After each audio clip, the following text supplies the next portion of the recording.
the Upshot, Multi-World Disc Golf's podcast about the latest in the disc golf world.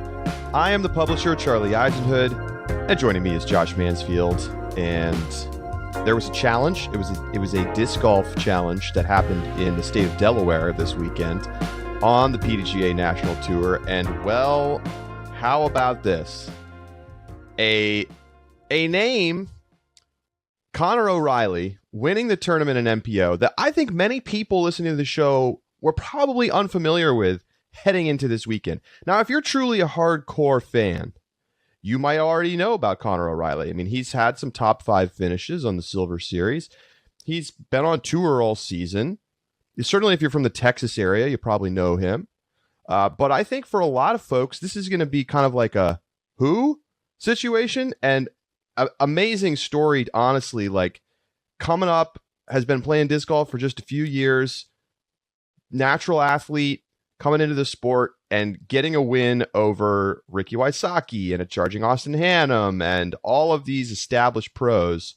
And, you know, talk about justifying the decision to go on tour, even at times when, you know, you're not even finishing in the top 30, to come out and then get an Elite Series win. I mean, not that many people have an Elite Series win over the last few years, and Connor O'Reilly adds his name to the list.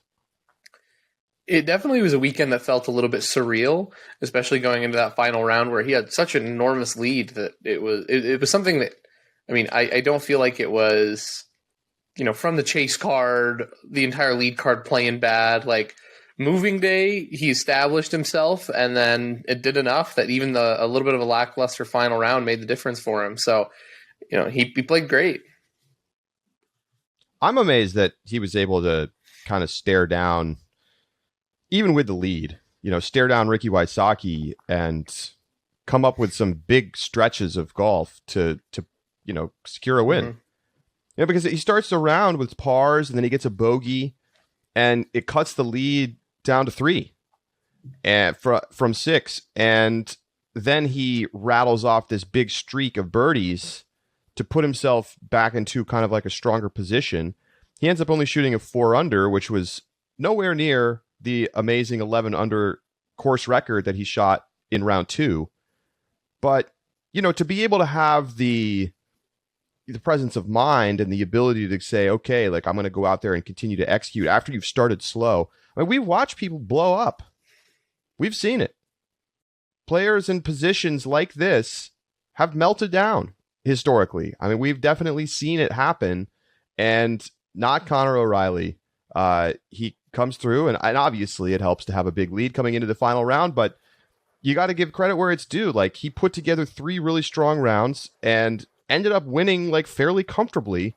It's kind of it's just an amazing thing. Like, he is now the player that has the highest PDGA number to have won a national tour event. And it's like not even really that close. He's almost at 100,000 in the PDGA number land. And obviously this is the kind of record that's going to be continuously broken forever, just because because new players are going to come in and start winning tournaments. But you know, it's been a while since we've seen somebody who hasn't been playing for 10 years win an NT. I mean, I guess I don't know how long Kyle Klein has been playing, but he didn't win an NT. He won a Pro Tour. I mean, Gannon Burr, who is, remind you, like 15, maybe 16 now. Kid's got a 75 412 as his PDGA rating. Connor O'Reilly is almost 25,000 numbers higher than Gannon Burr. I mean, he is the hero for all of us 6-digit PDGA numbers that, because, and you're right, like, it is something that's going to keep getting broken, but it still feels significant insofar as the divide between, like, I mean, you look, if someone's got less than a 6-digit, you're like, oh, you've been around the game a while. Which, I mean, from Connor O'Reilly's stance shows us it hasn't even been that long anymore. It's been 4 or 5 years. But it's still, it's important to note because of just how recently he picked up this game relative to his competition. Well, we're going to get a chance to talk with Connor and learn a little bit about him in an interview in just a bit. we'll come back to Connor and discussing him. Let's look elsewhere at the tournament for a second, especially staying in MPO. Number one, there were a lot of people out this weekend, and maybe we should just kind of address this. And we talked a little bit about this last week in the preview, but there was no Eagle McMahon, there was no Paul McBeth, there was no Kevin Jones, there was no Kyle Klein. There were a lot of people out in FPO as well, Paige Pierce. This was not a fully attended event in any stretch. And I'm trying to figure out, like, is this continued like PDGA dissatisfaction that we're seeing here? Somebody like Paige, right? She was registered and then dropped, but she's kind of talked about not wanting to play the NTs this year and has skipped most of them. And then there was the whole Worlds thing and players talking, about maybe boycotting events, in the future. Now, I haven't heard anything publicly ever come out about that, or like that's some sort of decision. But obviously, there's a lot of players who are deciding that they didn't want to play this event. Now, whether that's because of the PDGA or that's because of this particular event in the way that it's run, or the fact that it's in the woods or whatever, it is just worth noting. Like, I think it's sort of disappointing because I think the course is quite good, and I think it's it's an interesting event to watch, and see players in the thick East Coast woods, and I think the course, like, honestly looked really good on camera, and we had this really fun stories, but for whatever reason, there's just big dissatisfaction there. I think this is largely going to get resolved. And we're probably going to have news about this in the coming weeks as we look ahead to 2022. But I think it's worth pointing out, like, we have one more national tour stop. We'll see what happens there. But this is it's crazy how fast we've gone from the national tour feeling like the really important thing that everybody had to go to all the NTs like 3 years ago, to now players like almost actively avoiding going to NTs. I definitely think it's a combination of two things. One being that lack of desirability to attend NTs, but on the flip side, just giving a little bit of credit, maybe playing devil's advocate, just looking at where it is on the schedule. It was after a really long, hard month, taking 2 weeks off before then going and hitting Maple Hill and a couple other events that are pretty quick in quick succession, with Green Mountain Championship as well. It makes sense why some players wanted to take this weekend off, and especially given the grueling nature of this course. Connor O'Reilly, and granted for him, it probably was a great decision to go. It definitely was a great decision to go. But, our interview with him, you're going to see, was while he was in the van and driving to Maple Hill. And so it's just, given the fact that, he's never played that course before, he's going to get way less practice time because he chose to come to Delaware. I think some players probably prioritize just getting up to Maple Hill and getting those reps in. Yeah, I mean, I can't disagree with that. I think the scheduling piece definitely has an effect. The issue is that you're still making a choice, yes, right? And no one's choosing to skip Maple Hill. Or like, I'm saying no one in the... I'm sure there are some people who aren't going to play it, but like, that's an event that people build their calendar around, and Delaware is not. True. And I wonder, it would be interesting experiment. What if you put MVP Open on the national tour and you put Delaware on the pro tour? What would happen? Interesting. How much would there be any different? Maybe not. If I'm a pro, I want to play the best courses, best tournaments, and I don't really care about the distinction. Certainly as a fan, I've talked about this for years, I don't care. How is it different? Tell me how it's different as a fan watching a pro tour event that's being aired on DGN and has Jomez coverage and whatever versus a pro tour event. I mean, from a at home watching on video perspective, I don't think you can tell the difference. It's the same. So anyway, we'll see what happens. Let's talk more about the golf. Josh, what stands out to you, outside of obviously the Connor O'Reilly win in MPO? We are starting to get our East Coast names who always perform well in the stretch back in. Andrew Marweed obviously has been playing well. He's still up there. Matt Oram, another top 5 finish. He's playing top great. 5 finish. Matty O, 6th. Joel Freeman was 8th, but he was up. I believe he was on lead card for one of the rounds. Yeah, he did great first round. Yeah, it was excellent. So, Joel Freeman's in there. You got Bradley Williams, Michael Johansson, Adam Hammis, Matt Bell. I mean, you've got a lot of those players that we see as being. Andrew Fish made an appearance on coverage. I believe he was on the Jomez coverage for round 1. So, guys in the East, not the best finish in the world, but we're starting to see those names that we kind of expect around this time again, where our sleeper pick of like Michael Johansson, for example, at Maple Hill starts to become a possibility. So it's interesting to feel the dynamic of the tour starting to shift just a little bit towards those guys, away from just, everyday names that we've been talking about all season long. It's kind of crazy because it's like you have all these tournaments that are like in the woods and Northeast, and then bam, USDGC. This totally different event that like doesn't, I mean, yes, it's on the East Coast, but it doesn't really resemble what you would call East Coast disc golf. And, for better or worse, I talked to Michael Johansson a couple of years ago at USDGC, and he was just trashing USDGC's course, like hates Winthrop. That was the year they added those extra holes, like the weird tunnel shot hole and the one, I forget, I think it was hole 4 or 5 that went out. And there was like the double Mando, and you went out to the golf green area.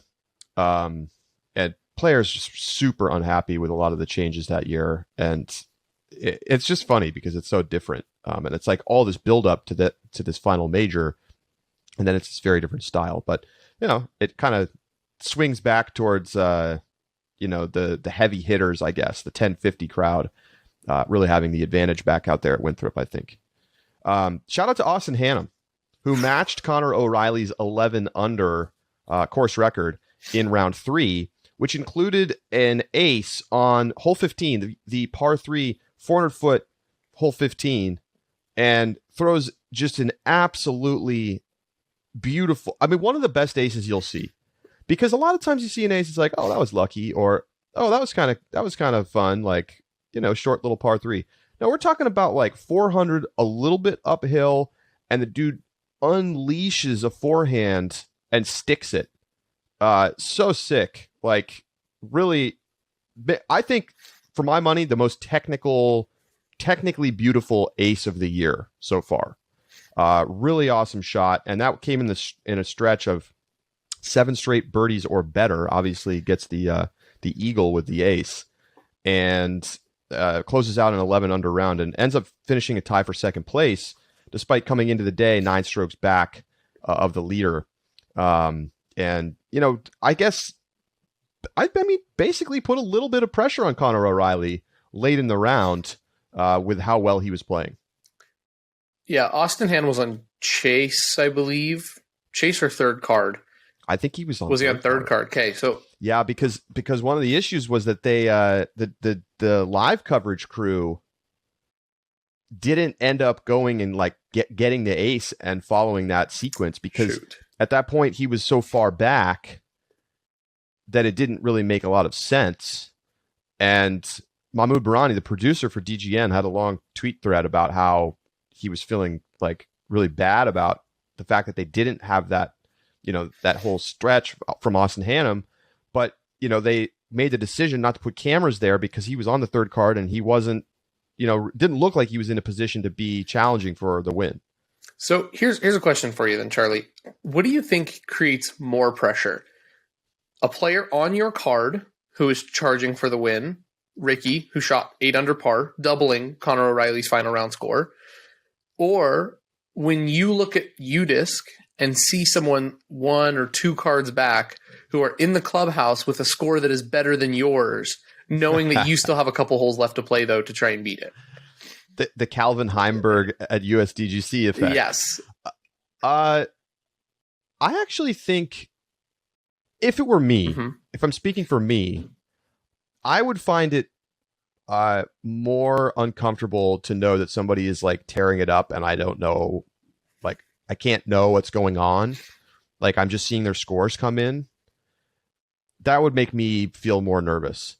I feel like you would hone and sharpen my focus a little bit if I was doing battle with the person on my card. Mm-hmm. Like if it's like, okay, they shot this, now I need to continue to shoot. I need to be smart. I need to attack. I need to get birdies because I'm seeing them do it, and then I have to match it, or knowing that I've got the box and that they're, going to make a great shot. Like that to me feels a little bit more like it's under your own control, even though it's not really. But like just from a psychological perspective, whereas like the person who's just on third card shredding and you like hearing the cheers in the distance, that would make me feel uncomfortable because I wouldn't be able to feel like I had any knowledge of what was going on. I think another. I don't know if you agree or disagree. I think I agree, and largely because if you watch, let's say hole 12 for example, right? Ricky gets a bogey, Conor O'Reilly gets a par.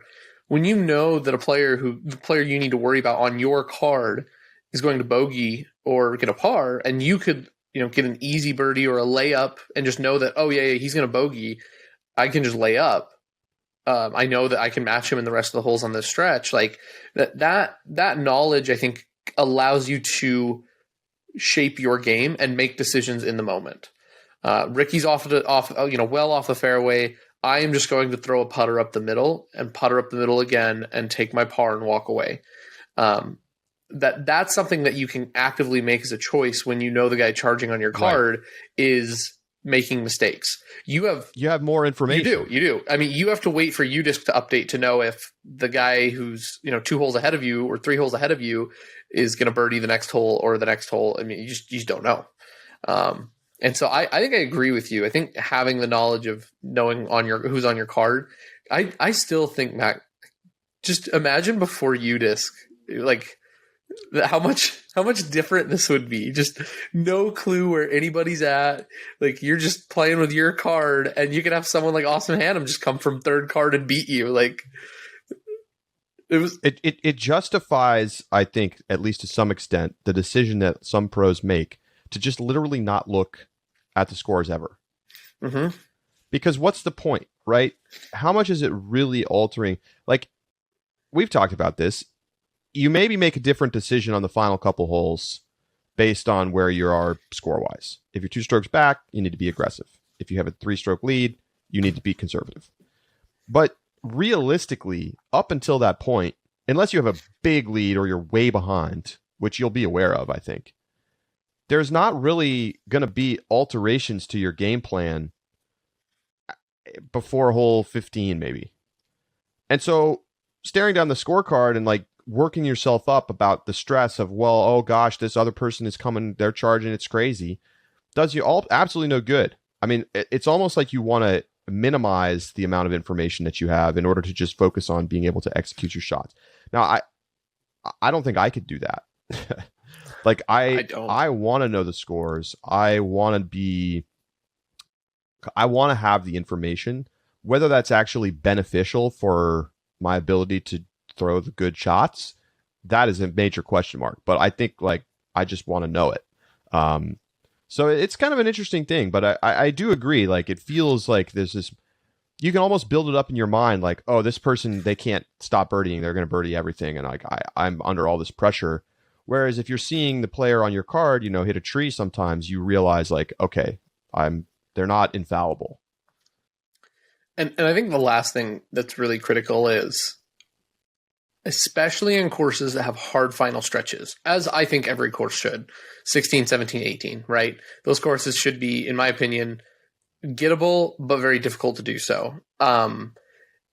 If you know that someone is in the clubhouse and you still have to play a final stretch, that can be very nerve-wracking because they're done, right? They can't make a mistake now. It's over. Like they have one stroke on you and you have 3 holes left to play, and it's completely in your court. And there are some guys, and maybe this just speaks to the nature of how much I don't have the mental game of a pro athlete, because the thought of that, like, gives me shivers to have to do that.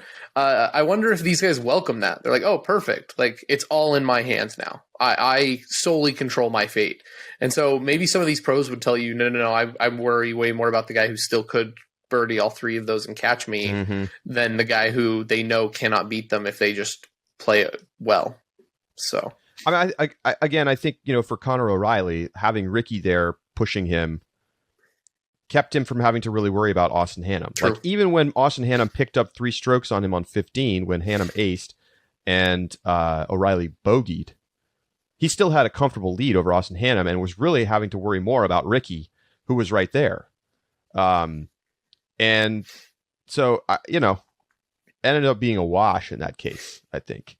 By the way, shout out to Calvin Heimberg, who finished in a tie for 4th and has now gone 3 straight tournaments with top 5 finishes. He was tied for 1st at Ledgestone. He was tied for 3rd at Idlewild, and now tied for 4th at the Delaware Disc Golf Challenge. We talked a little bit about how he kind of hit a little bit of a skid. He had those outside top 10 finishes at Deglow and Preserve. And that, the 11th place finish at Worlds. But really, he's like back on the Calvin Heimberg thing. You gave me a little grief for not putting him in my top 5. It was fair. Clearly, it was fair. I should have done it. And I probably need to start doing it again and just auto-include, because that's where Calvin Heimberg's game is right now. And I think the big thing about Calvin is when he's in, the robot mode, where it just, emotionless and plays on top 5 level golf all the time on any course, no matter what, it's hard to justify leaving him out of the top 5 because there's nowhere he doesn't play well. I think in terms of, I expect Calvin to win anywhere or have the ability to win everywhere. I think that's something that it really speaks to his game. It's just a question of, does he close it out sometimes? But in terms of the skill and the level of play, I don't care the course. I think he's got it. Another guy who's got 3 straight top 5 finishes, Andrew Marweed. So keep it up, Andrew. Austin Hannum got his first top 10 appearance since the Portland Open. He was 73rd at Idlewild, and then he finished 2nd this weekend at Delaware. Sometimes you just find it, right? He was like out in the pasture, and then he was like, oh yeah, this is how I throw the disc again. And sometimes I feel like that happens in disc golf. So we'll see if this carries through for Austin Hannum, who had a really nice 2020, but it's just, you have to say it. He has not played very well in 2021. He only has 2 top 10 finishes, Portland 6th, and now this weekend, Delaware. And honestly, not even a lot of top 20 finishes in this span. He's had a bumpy year, but you know what? It's a good time to catch fire right on this final stretch as you get towards USDGC. How about Chris Dickerson? Someone you had in your top 5, 17th place in what was, I would say, like we talked about, a bit of a light field. I'd have to say that's pretty disappointing for Chris Dickerson, if I'm being frank about it. What are your thoughts there, Charlie? It's been a really strange year for Dickerson. I mean, he started off the year looking like the Chris Dickerson that we know. A lot of top 10 finishes. Then he goes a long stretch without playing on the tour. And then finishes tied for 4th at Worlds. Now, it was kind of a disappointing 4th in some ways because it felt like he could have been in the mix for the win and just did not play well in the final round. But still, a top 5 finish at Worlds is nothing to shake a stick at. But then, it's just, he's been solid, but, he misses top 10 at Deglow. He misses top 10 at Idlewild. He's 17th this weekend at Delaware. He did get a top 10 at Ledgestone.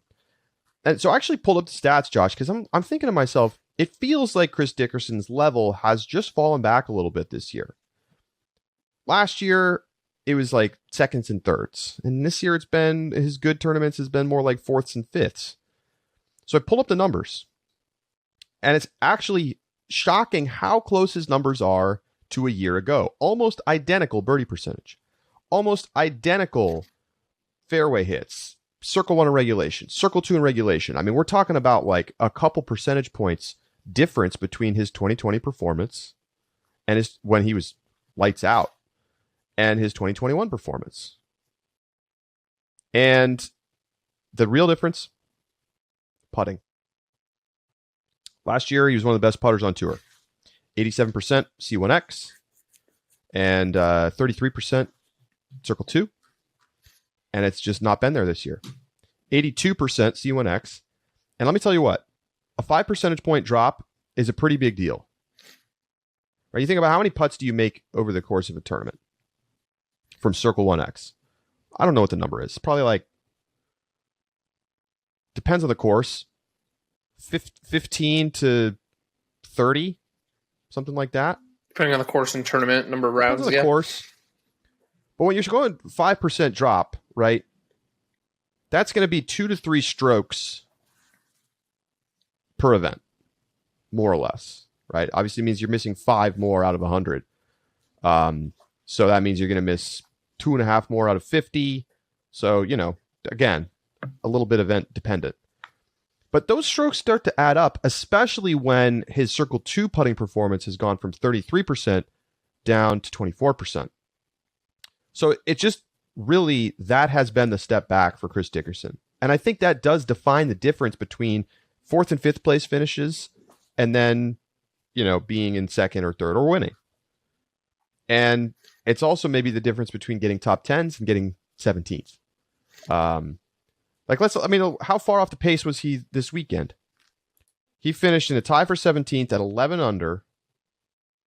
And, you know, if he finishes at 14, he's a tie for 10th. So we're talking a lot of times about just a couple strokes. And when the putter's not quite there, not that he's like a bad putter by any stretch, but these numbers are not very Chris Dickerson-like. Well, I pulled up 2020 stats and compared, because you said this year, Chris Dickerson in Circle 1X 50th, Circle 2 64th. So I pulled up last year's stats and I compared what those percentages would be at in order to see, like, so let's say he putted 82% last year. He would have been 25th in Circle 1X putting. Literally half, like jumped half up the leaderboard with those puttings. Circle 2, I think it was like 38. It goes to show that, you know, one, those strokes add up. Just in raw data of how many strokes and putts you're missing, that makes a difference. But when you compare it to the level on tour, it's clear that in terms of putting, it's no longer good enough to just be a low 80s and 25% Circle 2 putter. Like that used to be the norm. It used to be a pretty good standard, actually. But now, I mean, you need to be I think above the 85 mark, closer to like 87. High 80s, low 90s yes. in C1X. Yep. And then you need to be 30 plus in Circle 2. Mm-hmm. And it's the problem is if Chris Dickerson next season doesn't not only return to form, but then improve from last season, I think he's going to be farther off the mark. Sure, but I'm not really worried about Chris Dickerson long term. I don't expect his putting statistics to like continue to slide in some sort of linear fashion. We're talking about an amazing putter, right? He is an exceptional, particularly from Circle 2, putter. I mean, when you think of great putters on tour, I think Chris Dickerson comes to mind. Now, obviously, the numbers they don't lie. We see what we see this year. It's not quite to the same standard. Players go through that. Sometimes for months, sometimes for an entire season, where it just isn't there. We've all experienced that in our own game. Some days I go to the course and I can't miss. Other days I go to the course and I can't make. I just like missed 15 footers. Chris Dickerson doesn't really miss 15 footers, but there's levels to these things. And yes, I think there's two things, right? Putting performance is kind of on a steady up slope at all times.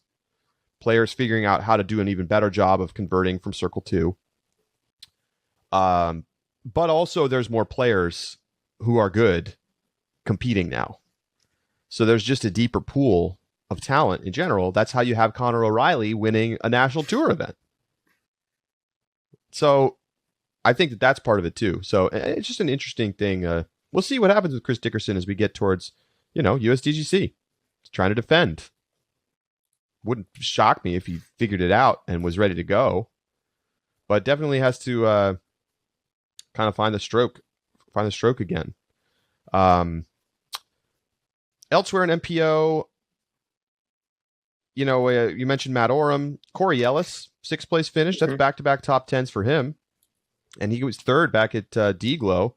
So keep an eye on Corey Ellis as we get into the rest of the season. Joel Freeman, back-to-back top 10 finishes. Like you said, we're starting to see the people who feel a little more comfortable in the woods starting to pop up and have some consistent finishes up near the top of the leaderboard. It's cool to see. I saw a statistic, and I'm not going to quote the statistics exactly, but it was from Parked, a Twitter account that kind of covers disc golf stats and other information. And there was a tweet that talked about the variety of winners that we've had in the top 5 at the wooded courses versus things like Portland Open, OTB Open, etc. There were some comments on there about, well, what about the attendance rate at some of these events like Idlewild or Delaware? So I'm not going to get into the statistic itself, but what I do want to say, this weekend we had 3 deep coverage on both MPO and FPO in post-production, as well as Disc Golf Network. With the variety of players who are not even, like we talked about Joel Freeman, for example, pops up into the lead card and then still finishes top 10, and a bunch of players who are just kind of popping in there, at least for a little while. There were a lot of faces who got exposure this weekend. And we've talked about it. When people get exposure on feature card and lead cards, especially for Jomez or Central Coast Disc Golf for the FPO, that makes a difference to their careers. You start getting people who see them as legitimate picks when it comes to like Maple Hill. They buy their discs when they see them pop up on their local store. It is a big difference for those players to get on coverage. And one example, I think, is Nathan Queen. Nathan Queen was on Jomez feature card. Nathan Queen's been on coverage before, obviously. He's a great player, but this season hasn't really been challenging for any wins. But the fact that he was chosen on a feature card, I think is going to make a big difference for him to just continue to get that exposure. So when it comes around to USDGC time, there may be some people who wonder, Nathan Queen, the lefty, is he someone who's got a shot? And they're going to be keeping an eye on him. They're going to want to, people who are there are going to want to meet him, want signatures. Also, because if Nathan Queen looks like one of the coolest guys on tour. But that much coverage and exposure, I think, is a big deal for a lot of these players. And the fact that so many of them kind of cycled in and out of the top 10, and we had so many new faces in the top 10, I think it's going to be really good for a lot of their careers. All right, well, let's turn it over to our interview with Connor O'Reilly. We'll be right back.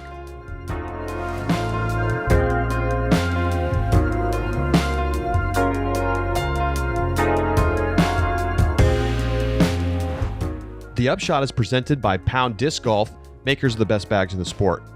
Tomorrow, September 1st, 12 o'clock Pacific Time, 3 p.m. Eastern, it's time for the custom programs to reopen. So if you're looking to make yourself the bag of your dreams, custom Octothorpe, custom Carlton, well, get over to pounddiscgolf.com, get ready to go, because you got to be right on time if you're going to get a pack through and ordered before they sell out.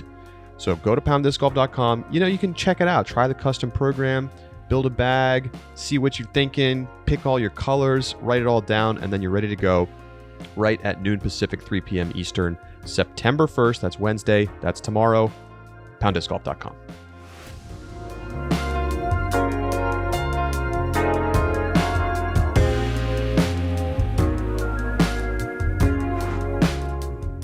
Joining us now, on his way to Massachusetts and the MVP Open, is the winner of the Delaware Disc Golf Challenge, Connor O'Reilly. Connor, what's going on?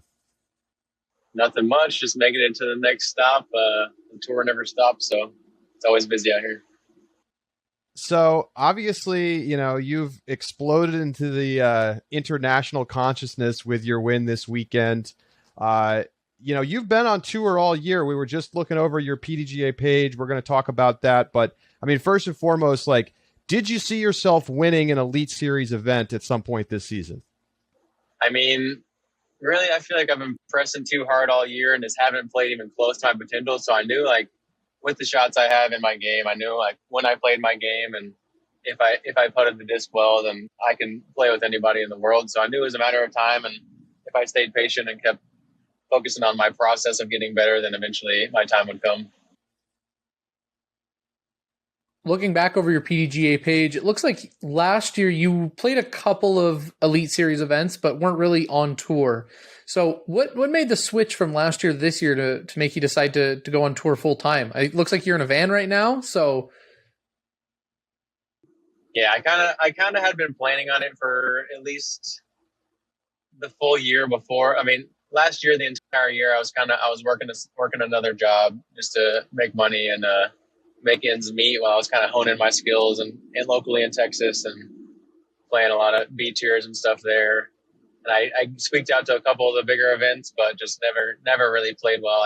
I did play well at Music City when I went over there, but our first couple of Elite Series, yeah, I was just like playing super fast and like my tempo was way off on the tee and stuff, just trying to make things happen versus letting them happen. So tell us a little bit about yourself. I think a lot of our audience will maybe not know too much about who you are, what your background is.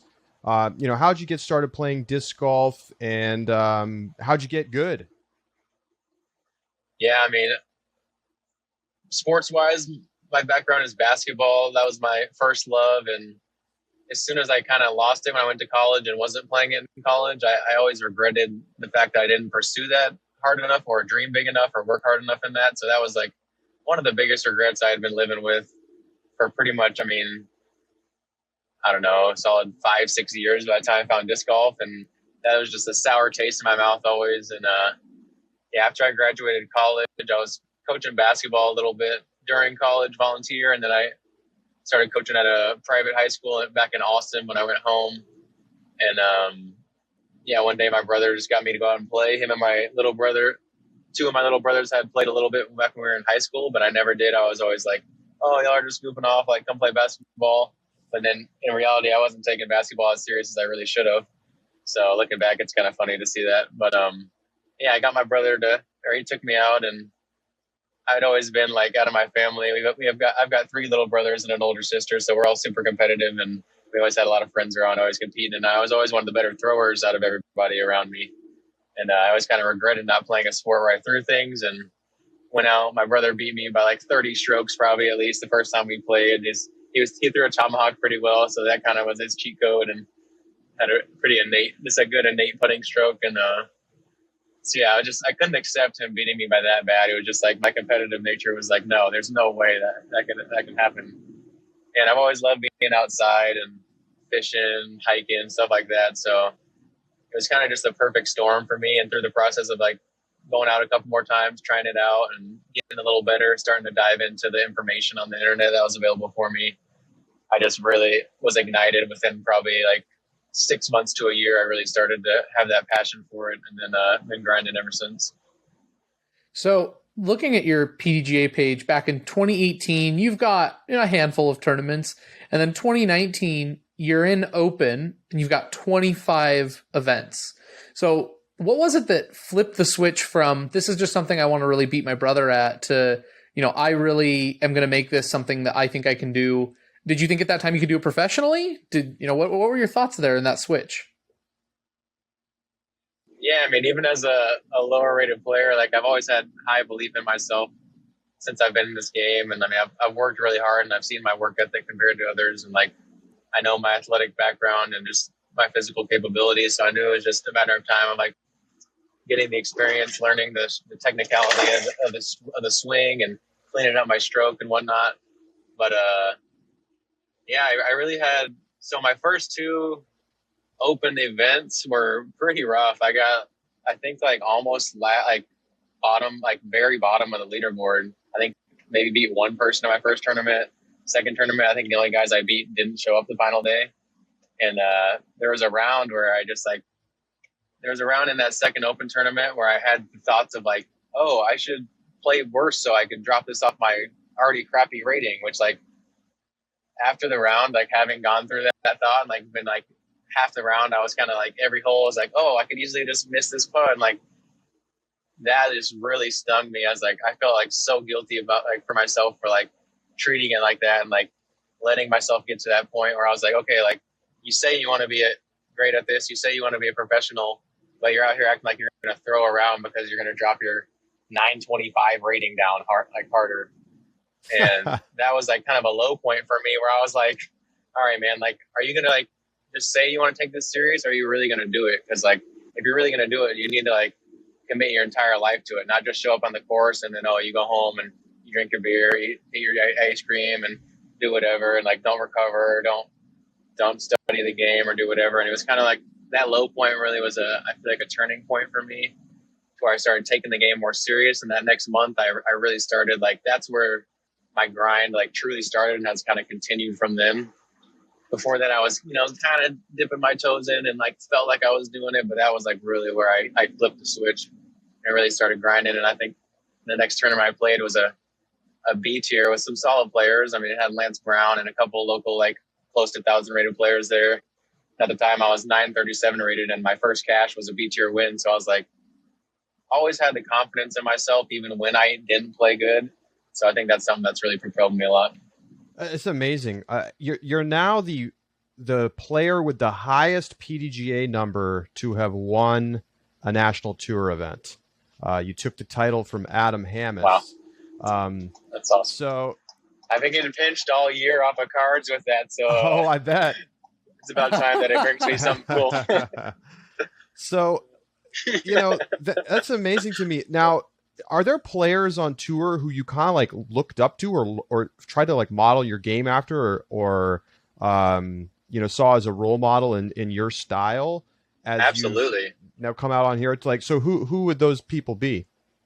I mean, for starters, Ricky Wysocki, who I battled with this weekend, like we have a almost identical build, both like 6'4", both long guys, and watching him throw sidearm and backhand well, I realized like that's kind of where the modern game was going. So seeing him, I literally copied his putting stroke my first like year or two of like getting more serious and playing. I had the nose down, shovel pitch, and I was like, Rick's gotten a little more flat with it and a little more spin now, but he's still got that same unique style. And I was like, really tried to dead copy him. It's funny, the first time I actually played with Rick was right after that B tier win. I was still like 940 something rated, and that's when I still was dead copying his stroke. And we played at this local mini in Austin, and I think I was one down through the front nine on like the easiest course in Austin, and just like super nervous on every putt, and like, oh my gosh, this is the guy I'm copying and whatnot. And then I went like 8 down on the back nine, and I think I got him by a stick or something. And I was just like, one of those moments was like, okay, like I can do this. And I mean, a guy like Simon Lazat has had a huge influence on me. He's got some really good form videos out there. He helped me a lot with just understanding the clean pull on a backhand. Paul McBeth, obviously, I mean, you can't play this game without looking up to a guy like that. He's been the greatest player our game's probably ever seen up to this point.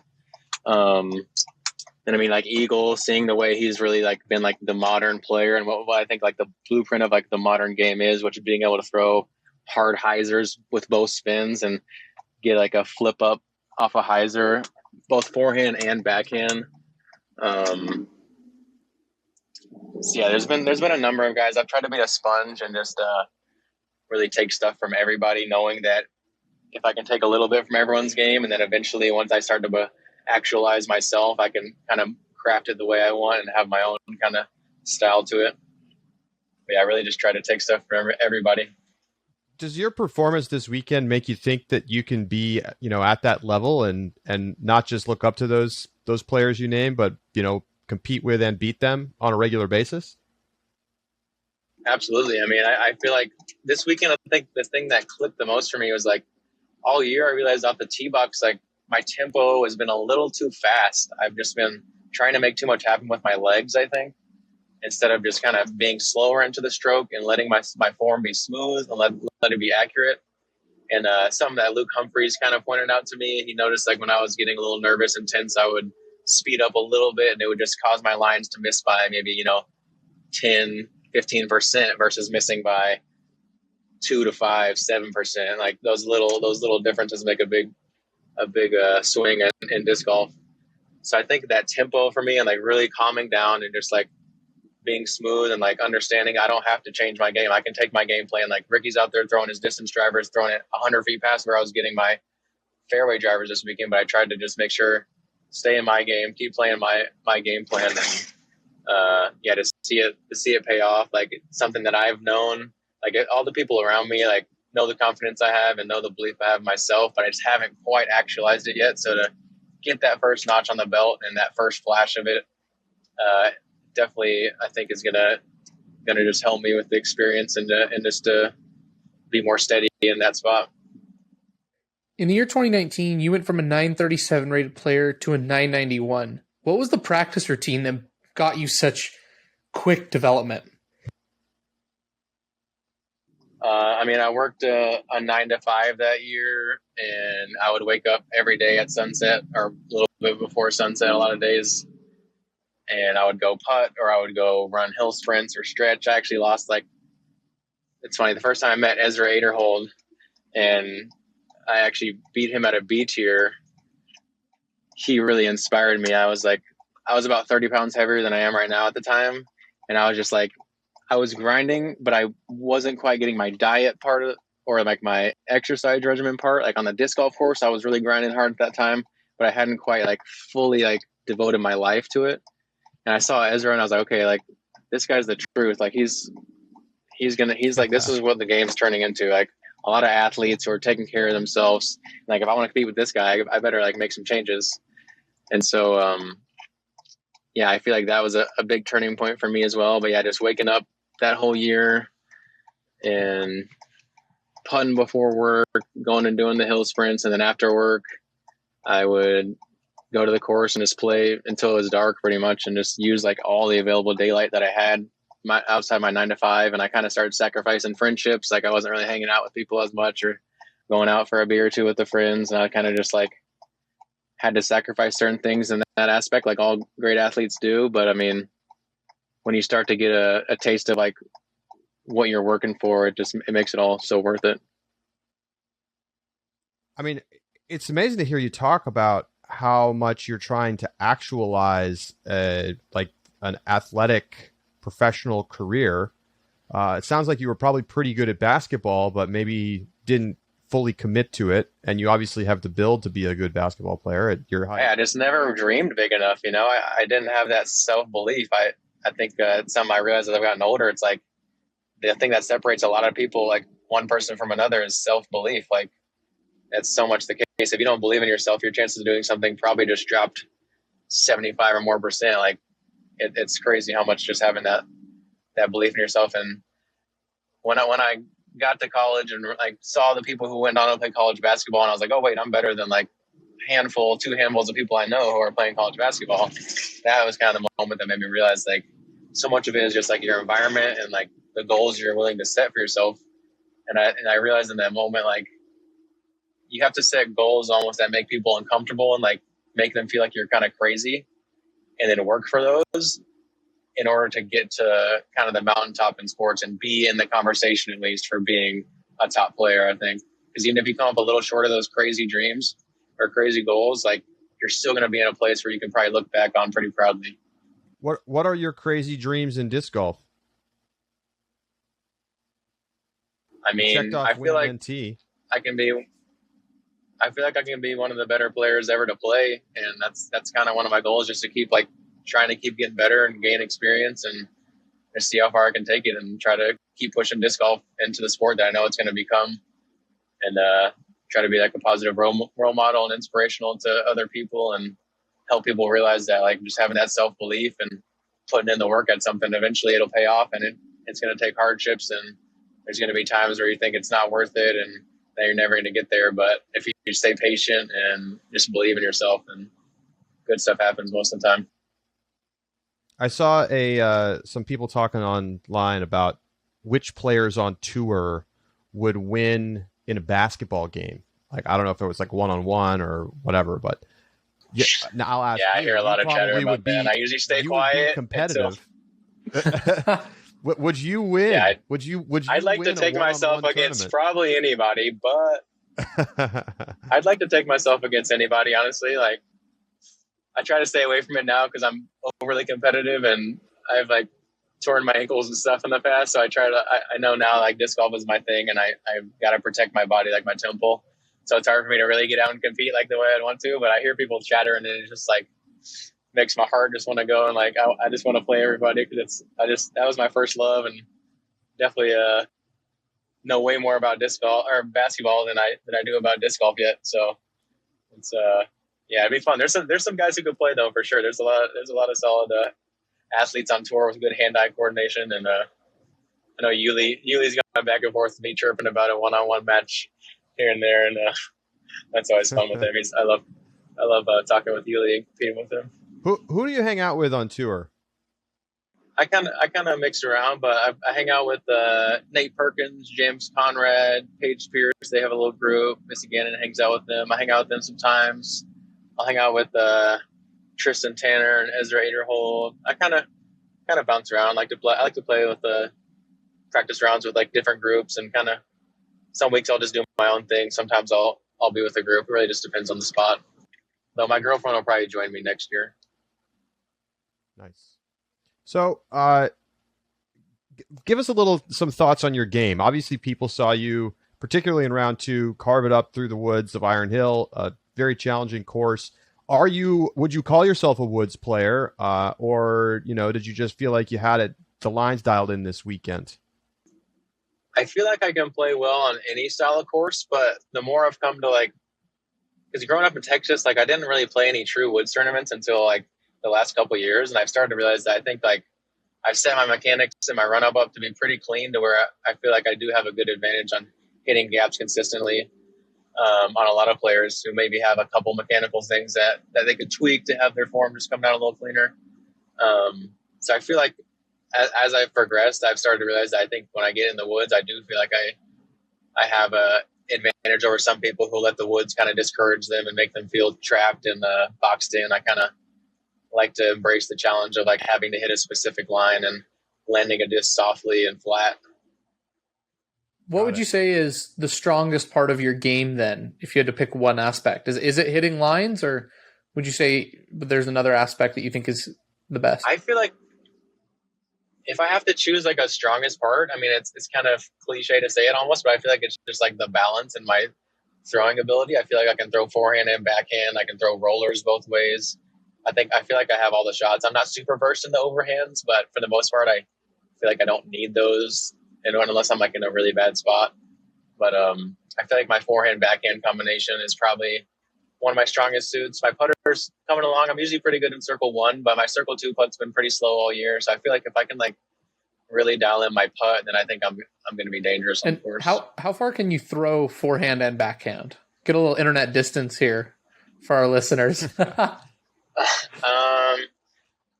I don't know. I mean, on a golf line, hyzer release, I can put a backhand out to 525, maybe 550 with the right disc. I can flex one out. I've probably thrown some shots over 600, but just on those super high turn lines in the right conditions. But yeah, forehand I can probably get out to 450 on a shapeable, consistent line, maybe a little deeper, maybe out to 5 if I'm really cramming on it and have some open space. Got it. Well, I think one of the interesting things is to hear a little bit about who players are off the course. Obviously you love basketball, other hobbies or things that you enjoy doing while you're out on tour that you can share with folks.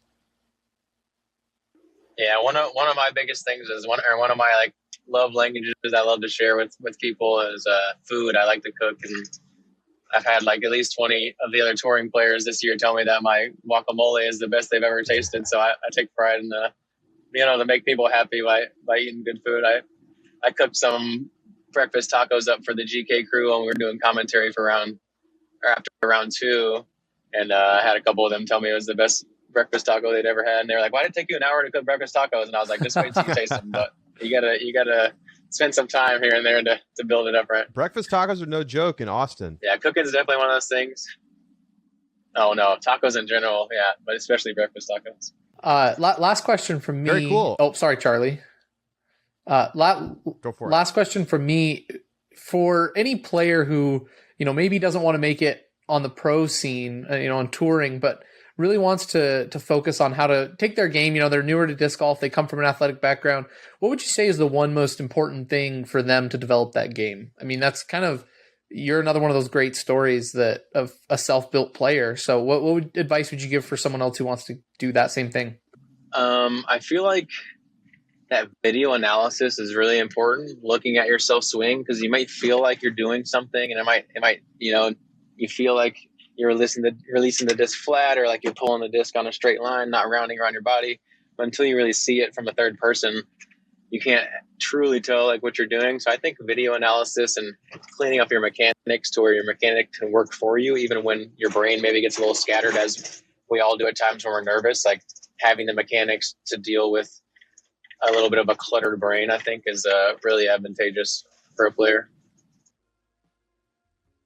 Awesome. Well, Connor, thank you so much. Congratulations again. And we'll see if you can go back to back here with the MVP Open coming up.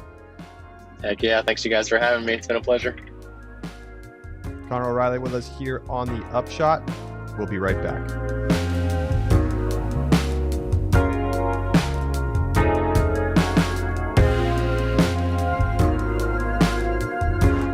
Welcome back to the Upshot.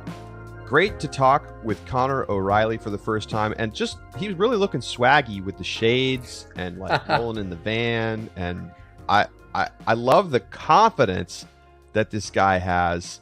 Amazing to hear. By the way, his brother plays professional basketball in Europe, to give a sense of like maybe where his basketball game might be. Can we do an Ulti-World sponsored basketball tournament? Like 2v2? Sick. Yeah, random draw doubles, 2v2 basketball. We'll put together a bracket. I think it'll be a good time. I want to see it. I would love to see it. We can live stream it. Yeah, we can sell the media rights to TGN. So here's a question for you: Is this a glimpse into the future of disc golf, where we have somebody who maybe a lot of people have never even heard of winning a tournament on the Elite Series that comes from a athletic background, but is not what you might consider kind of like a lifer disc golfer?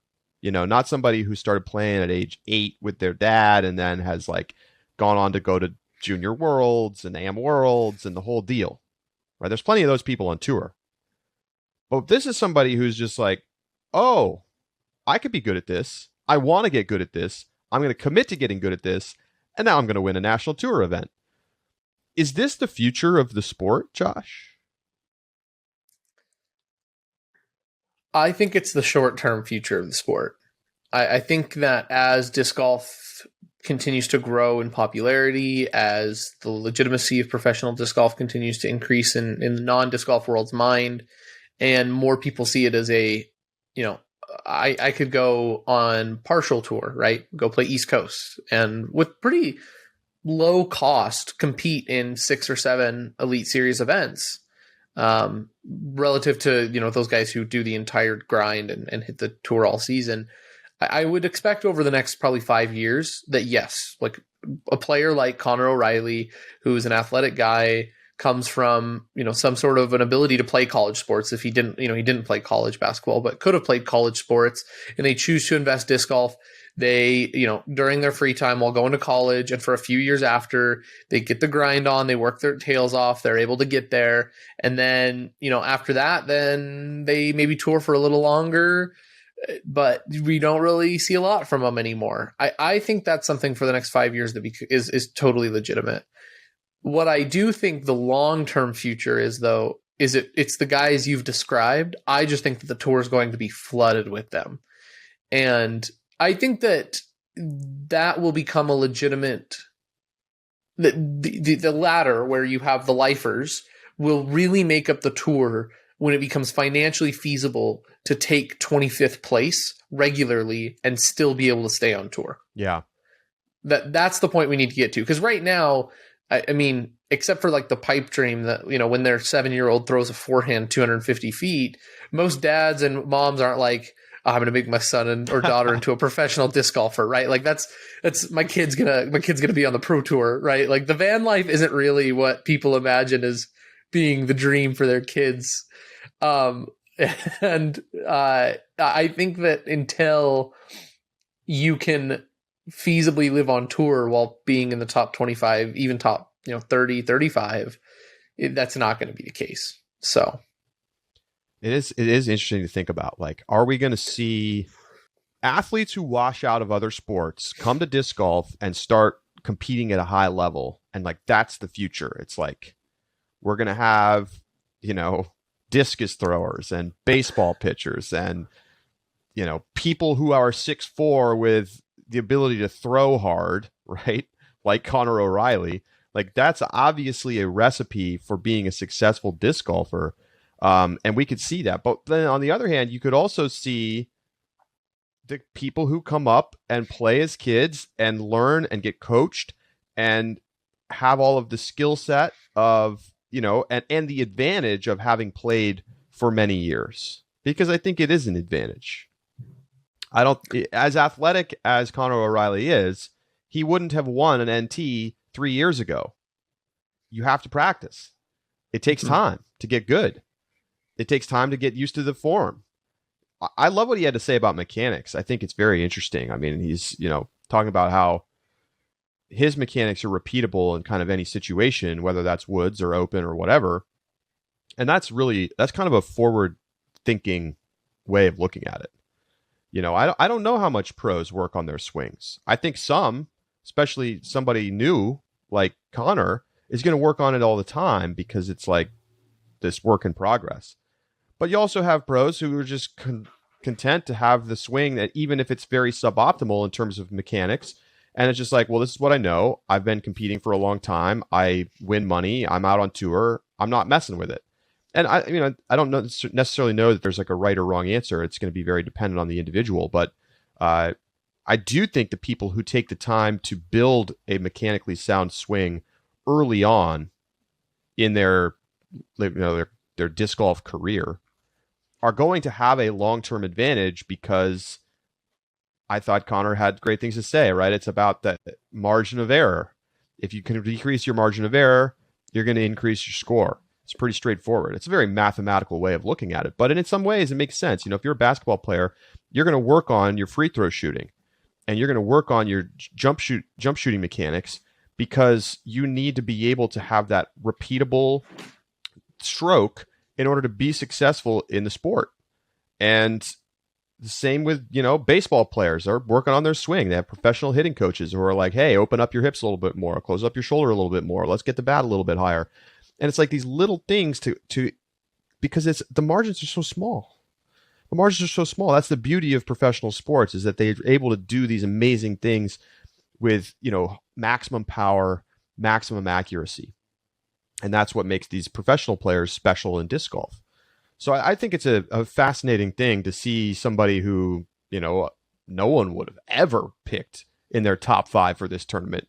I bet there was, I can't know this. I mean, I wish we could just press a button and talk to UDisc right now. Did anybody put Connor O'Reilly in their grip 6, pick 6? Besides Connor O'Reilly? Absolutely not. I bet there was 0% picks of Connor O'Reilly. 0%. Maybe I'm wrong, but that would be my base estimate. So we'll see what happens. I think, your young superstars who are 16 and already competing, like, obviously that's a path. But I think this shows you that, if Dylan Cease decided he wanted to go all in on disc golf, that he could probably be the next NT winner. So two things on that. The first thing, I was talking to a couple of Ulti-World writers, and we were chatting about this very thing before Connor O'Reilly won. We were talking about the legitimacy of players being able to do this still and how long that's going to last. And they brought up what I thought was a really interesting point when they said that the courses aren't yet to the level they need to be for the professional disc golf scene. And I think that the best comparative, when you compare like Augusta in golf to and the Masters, and compare that to your local 18, there's probably quite the disparity in the two courses. You can find local courses that are up to snuff with some of the Elite Series events right now. And I think that as courses become more difficult, they become not only longer, but more technical. They require, and we get courses that require the full set of skills that we've talked about, forehand turnovers, flip up forehands, backhand turnovers, rollers, the whole gambit of shots. I think it becomes more and more difficult for players like Conor O'Reilly to break in. Maybe just so. Because the time and the skills that require to win on those courses increases. But I also think that disc golf is filled with non-athletes right now. And that's true. As people who are more just skilled athletes, right, enter, like, it's not like disc golf's that complicated. It's not. Like, yes, it requires practice, but it's not like a throwing the disc is as complicated as swinging a golf club. It just is not. I think that's like very fair to say. The game is easier than regular golf. And so you take somebody who already has the body type and the hand-eye coordination and the kinesthetic awareness of being successful in another sport, and you put them into disc golf, they can have a great deal of success because it's a simple game. Now, that doesn't mean that, they're going to just go out and beat Paul McBeth tomorrow, but I do think that those little advantages of general athletic ability do add up and make it possible for your ceiling to be high enough that you can get to that level. Now, I have one more question for you. Does Conor O'Reilly ever win another Elite Series event? Put you on the spot right here. My answer is no. And here's the reason why. Delaware was a Silver Series. He went Delaware. Against Ricky Wysocki. He did, and Ricky is at some Silver Series, but he didn't go head to head against Ricky Paul Eagle and then come out on top, right? I just think when all the top players are there, one of them is on their game, and look, Ricky didn't play bad by any means, but when you look at Ricky's round ratings, for example, 1034, 1036, 1043. That's good, but all of them are below his rating. Ricky can shoot better than that. I know he can. Well, and so the odds he should do it if he wants to win. I mean, I feel like you're selling him short. You're selling Conor short a little bit. Maybe I am. But I don't think that this win is enough to solidify in my mind the fact that Conor O'Reilly is gonna go and win another one, and I think my case in point for you is Ezra Aderhold. Ezra, Las Vegas, second place, played great, but just since then, I don't know. That's my thoughts. I might be proven wrong. If I am, I really hope I am.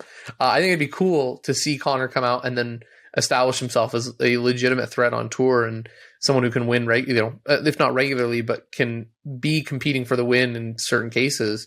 I think it'd be really fascinating for disc golf, but I don't think it's likely. As he's somebody who's, rated below 1020, which mostly is consistency issues. I mean, he's had 1050, 1060 rounds, but then he'll have 975 rated rounds. Can he find a consistency? I mean, this is his first year on tour. Mm-hmm. And all he's done is get better. So can he keep getting better? I don't know. He certainly sounds the part. He has the personal belief. Mm-hmm. He stared down Ricky Wysocki and beat him, somebody that he considered like a mentor. I think it's kind of it's a crazy story. Sir, I agree. It wouldn't shock me if he never won again. But I also think that you're seeing that he's got the ability. Can he find the consistency that's required to be a multi-time winner? And the one thing I want to say about that is if you look at his ratings change from in the year 2019, he jumped from 1037 or 937 to 991 or something. In 2020, he went from 991 or 999, something around that area, up to the 1014 mark, which may not sound quite as significant, but those points do get harder. The farther up you get, right, the harder each of those PDGA rating points are to earn. So that's a pretty, I mean, over those 2 years, I would have said, wow, like this guy's going to be 1020, 1030 rated. He's jumped between 1015 and 1011 all season long being on tour. Like no progression in his PGA ratings. He is where he started at the beginning of this year, almost identical. And so I need to see whether that be the consistency or just, there's got to be something to change that starts moving the needle up, because I just don't think it's sustainable right now based on the way his ratings have been moving, that he's going to play consistently 30 some odd points above his rating. Because that's what he did this weekend. 30 points above his rating. So I love it. Great story. Let's talk about Catrina Allen. Okay, so I picked Catrina Allen to win this weekend, and boy, am I glad I did. Good pick. Thank you. Unbelievable performance from Catrina Allen in round 3. I mean, we had a very tight battle through 2 rounds. Very, very tight. It was packed at the top, like players a stroke or 2 apart. And then Catrina Allen was like, I'm going to go out and shoot a 1030 rated round and just pull away and dominate this tournament in the final round. This was clinic. This was clinic material from Catrina Allen. She wasn't perfect. She hit some trees. She had to scramble here and there. But the putting was on. The tee shots were unbelievable. I mean, it was like she cleared away the trees. She like had the cheat code in the video game where you're like, the Lorax or something, and it like clears all the trees off the map. The Lorax is definitely the wrong code to use because the Lorax wants to save the trees, right? It doesn't want to get rid of the trees. That was completely backwards. Anyway, you get the Lorax. Now there's nothing but trees. There's no fairway. And she was just slicing and dicing. And what a performance. I mean, even if another player had shot an amazing round, they wouldn't have beaten Catrina the way that she was playing on Sunday. This is one that feels like, Connor's win made me feel like, I want the rest of the guys to be there to see if, what happens. Catrina Allen's win, though, feels like it doesn't really matter who was there. This was Catrina Allen's tournament, and she was not letting anybody take that away from her. So, there are some who are going to say, well, Paige wasn't there. She didn't beat Paige head to head. And I'm like, yeah, but I think that Catrina Allen was good enough this weekend that I don't think it would have mattered if Paige was there. And maybe I'm wrong. Paige could have shot incredible as well, but this was, as you said, I mean, clinical. She put on a performance. I mean, won by 10 strokes. And just some sick shots. Like hole 12 in the final round, she's down at the bottom of the hill, almost out of bounds, and cashes a 60-foot uphill birdie putt. Like, it doesn't even need to make the birdie putt because she's already got a big lead and she just buries it. I think Holly Finley said on the Central Coast coverage, Sunday run day.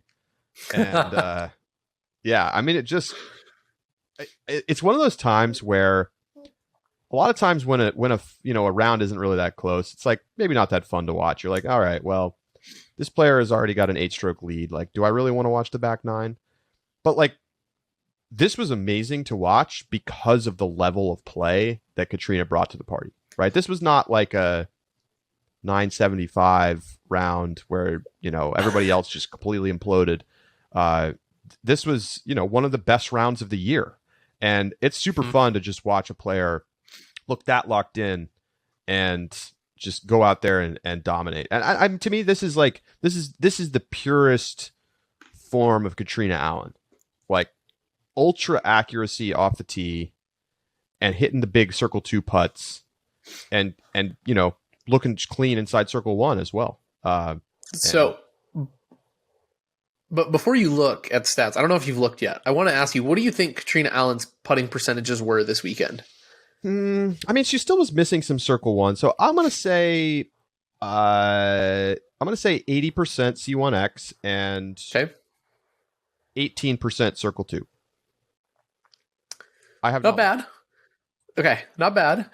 C1X 88%. Oh wow, I did not give enough credit. That's a really good number for her. I think that's a really good number in general. Period. FPO. Yeah. That's MPO. Elite. Like that is an elite number. 88% is, regardless of the division, that's enough to be competitive in either division. Like that's a great number. Circle 2, 15%. So a little bit lower than what we usually see here in Circle 2, but it feels like this is the Catrina Allen that wins. It's when she's clean off the tee and is hitting her Circle 1 putts, because I think it's just too much to ask a player to consistently save strokes from Circle 2. Catrina Allen does it, right? She has weekends where she's 40%, 50% from Circle 2 and making a lot of them, right? Not just like one or two, but is making consistent Circle 2 putts. But I think one requires greens that are favorable for it, that don't have large risks of rollaways or danger behind the greens. And number two, the other thing it relies on is it takes enormous amount of mental fortitude to hit those putts over and over and over again. And I think it's why you can see Catrina Allen, when her game is dependent upon those Circle 2 putts, falter, especially in later rounds, because it's exhausting to have to do that. When she's 88% from Circle 1X, though, and as clean off the tee as she was, 77% fairway hits, her Circle 1 in regulation, 39%. She was 8% above Kona Panis, who was in second in that statistic. And then after that, it's Jessica Weiss at 26. Like, far and beyond, and being in Circle 1 in regulation. I mean, you have a round like that, you're going to pull your stats way out in front. Sarah Hokum had a great final round. She shot 5 under. She moved up 3 spots. She took solo second and had just 1 bogey. That was a great round. In fact, it might have been the second best round of the weekend.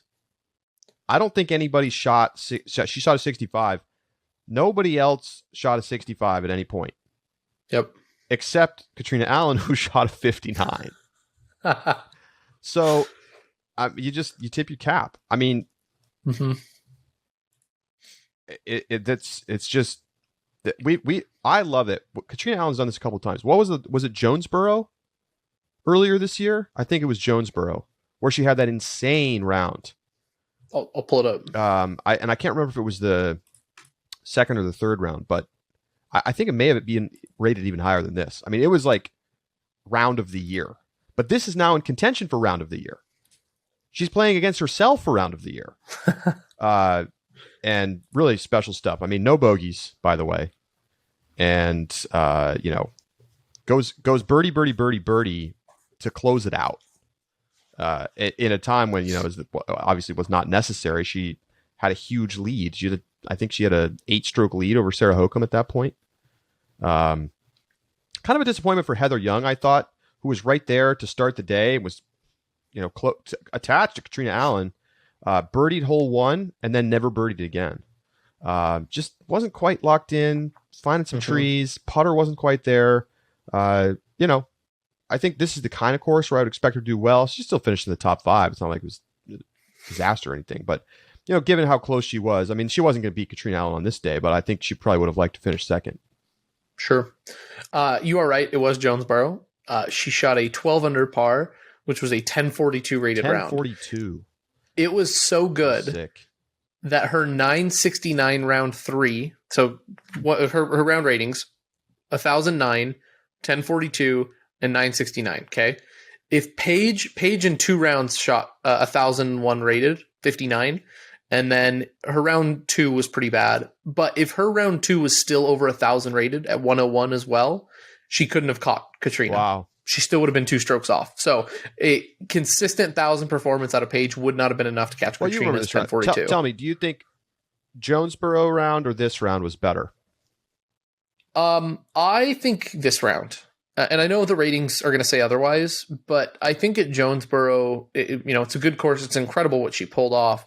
But to go bogey-free and, just to avoid disaster on any hole, like not a single hole to have an issue in the woods like Iron Hill. On a course where people are shooting like 1 under, 2 under. It's obscene. I cannot. I'm still a little bit just like in shock about how well she played. I think I like the Jonesboro round a little bit more Okay. Mostly because I think it like aesthetically it was like a better round because I think the course sets up for a more interesting shot styling. Sure. I think the technical brilliance though has to go to this round just because of the nature of the course. Fascinating stuff. Any thoughts on the fact that the MPO winner got only $4,450 for winning, Connor O'Reilly? You know, I was looking at that because I was like, "Oh, FPO got $2,000," and then I looked up and I was like, "Oh, that's actually not too far off of the MPO numbers." Like, I think Ricky and Austin Hannum got like $2,300. I think that if Delaware wants to stay on the tour next year, they're probably going to have to step it up. I could not agree more. Players aren't going to come to this tournament if they don't make any money to do it. $8,000 for winning tournaments like 2 weeks ago. Yeah. You gotta stay with the times. Mm-hmm. All right, let's go inside the circle really quick, and then that's going to do it for today's show. So, Josh, hit us. Real quick, Charlie, and I guess we can call this an inside the circle if you really want. You forgot our over under. Oh, tell us about the over under. So we chose to go with circle 2 in regulation. Circle 2 in regulation. The number was 63.5% inside circle 2. And it's funny because I said 63 and you're like, "Oh, I'll give you the 0.5%." And I was like, "Okay, great." And then you took the over, I took the under. Austin Hannum shot a 63%. Connor O'Reilly had a 61. Catrina Allen had a 61. No one broke. And we looked. Austin Hannum shot a like 69.2 or 62.9%. So even if you hadn't given me the half percentage, Austin Hannum comes up like hundredths of a percentage short to give me the win.